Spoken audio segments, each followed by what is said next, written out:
Beginilah proses pengambilan bangkai kapal yang sudah lama tenggelam di dasar laut.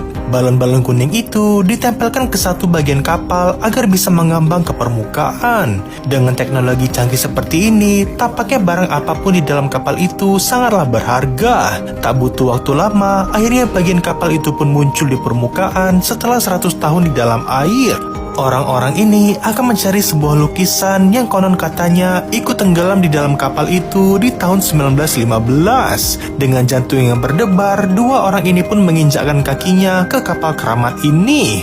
Mereka akan mencari lukisan itu berdua saja karena merekalah yang ahli tentang semua ini. Mereka hanya memiliki waktu 30 menit sebelum balon-balon kuning pecah karena tekanan udara. Dilihat dari bentuknya, tampaknya kapal ini adalah kapal penumpang yang sangat mewah. Dua orang ini harus menemukan sebuah ruangan tempat tidur seorang seniman lukisan.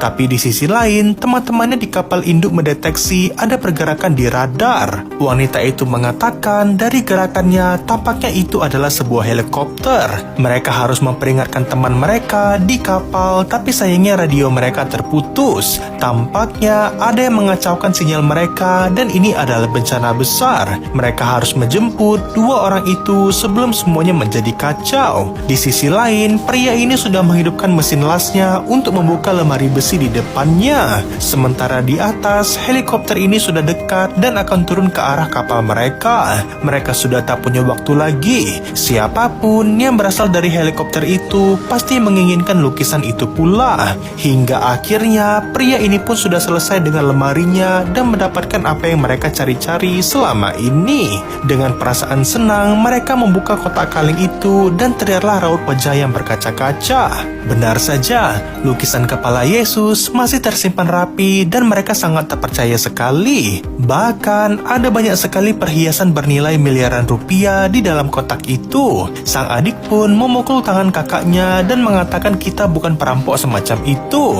Dan disinilah semua bencana itu dimulai. Saat dua orang ini ingin keluar, mereka mendengar ada suara helikopter dan merasakan ada yang tak beres. Benar saja, ada wanita misterius muncul dan mengepung mereka dari segala arah. Mereka sudah tertangkap basah dan ditodong dengan senjata api. Tapi dengan sigap sang kakak memberikan kode dan memukul pria di belakangnya menggunakan tasnya. Pertarungan pun tak bisa dihindarkan dan membuat peluru nyasar mengenai bagian bawah helikopter. Bahkan sang kakak juga tak sadar sudah menembak salah satu balon pelampung kapal ini. Tapi sayangnya sang adik ternyata sudah disandera oleh wanita misterius itu. Karena tembakan tadi, helikopter ini pun terpaksa pulang meninggalkan